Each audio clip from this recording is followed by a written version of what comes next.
आपण पाहत आहात SM मराठी न्यूज। लोकशाहीच्या रक्षणासाठी सदैव कटिबद्ध असलेले एक रोखठोक व लढाऊ news channel SM Marathi news. जिथे अन्याय तिथे आम्ही।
गेले अनेक दिवस वृत्तपत्रामधून आणि सोशल मीडियामधून बाळूमामांच्या मंदिरामध्ये मोठ्या प्रमाणात भ्रष्टाचार झाला आहे, हे आपण सगळ्यांनी वाचलेलं असेल। यावरती कुठलाही पक्ष आवाज उठवायला तयार नव्हता।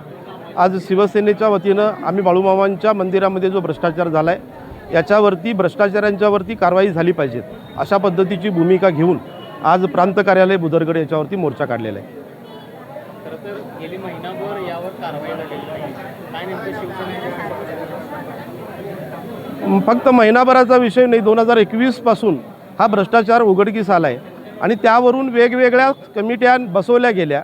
त्या कमिट्यांचे जे अहवाल असतील हे नंतर बाजूला टाकले गेले आणि त्यामुळं आत्ताच्या टप्प्यामध्ये जी काही लंबे समिती आहे या लंबे समितीनं ज्या गोष्टींचा उल्लेख केला आहे, रागिनी खडके या धर्मादाय सहआयुक्त म्हणून इथं नियुक्ती झालेली होती, यांचाच याच्यामध्ये हात असेल तर कुंपणानं शेत खाल्लेल्याचा हा प्रकार आहे। प्रोटेक्शनसाठी नेमलेलं होतं त्यांनीच जर चोरी केली असेल तर या चोरीच्या पाठीमागं कोण आहे याचा जाब शासनाला आणि प्रशासनाला द्यावा लागेल। गावात जिल्ह्याचे पालक म्हणून पालकमंत्री काम करतात। खरं तर पालकमंत्र्यांची या विषयावरती बोलणे ही जबाबदारी होती। यापूर्वीसुद्धा शक्तीपीठचं ज्या वेळेला आंदोलन होतं त्यावेळेलाही आमची अशी मागणी होती की पालकमंत्र्यांची भूमिका ही सर्वसामान्य लोकांच्या बाजूने, शेतकऱ्यांच्या बाजूने आणि भाविकांच्या बाजूने असणं गरजेचं आहे आणि म्हणून पालकमंत्र्यांनी या चोरीमध्ये लक्ष घालून ज्यांच्यावरती कारवाई झाली पाहिजे त्यांची कारवाई का होत नाही याच्यामध्ये लक्ष घालणं आवश्यक होतं, ते होत नाही। पण पुढच्या टप्प्यामध्ये पालकमंत्र्यांच्या विरोधामध्ये सुद्धा आमच्या पक्षाची भूमिका ही राहील। मोर्चा हा शिवसेनेनं आणि बाळूमामाच्या भक्तांनी आज आयोजित केलेला आहे। ह्या मोर्चा पाठीमागचा उद्देश एवढाच आहे, गेल्या अनेक दिवसापासून अनेक भक्त ह्या ठिकाणी संबंध देशभर भ्रष्टाचाराची चौकशी करतात। ज्या बाळूमामाची अगदी अल्पावधीत काळातच ज्या पद्धतीची किमया संबंध देशभर पसरली, ज्याचं नाव लौकिक झालं, आज त्याच बाळूमामाचा भ्रष्टाचार खुद्द इथल्याच काही लोकांच्या संगनमतानं केला गेला आणि त्यामुळं त्यांच्यावर कठोर कारवाई व्हावी, त्यांना अटक व्हावी।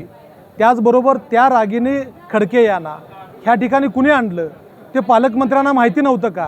तिची नेमणूक होत असताना त्यांना कल्पना नव्हती का?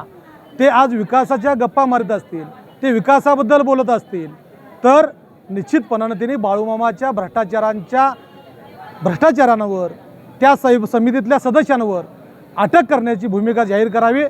पालकमंत्र्यांनी ह्या ठिकाणी बाळूमामाच्या बाजूनं, आपण भक्तांच्या बाजूनं आहे की चोरांच्या बाजूनं आहे हे येत्या दिवसात त्यांनी जाहीर करावं, अन्यथा शिवसेना येणाऱ्या ह्या ठिकाणी आंबोशाला मुदाळ तिट्टा येतो महारस्ता रोको करून ह्या शासनाचा निषेध करेल।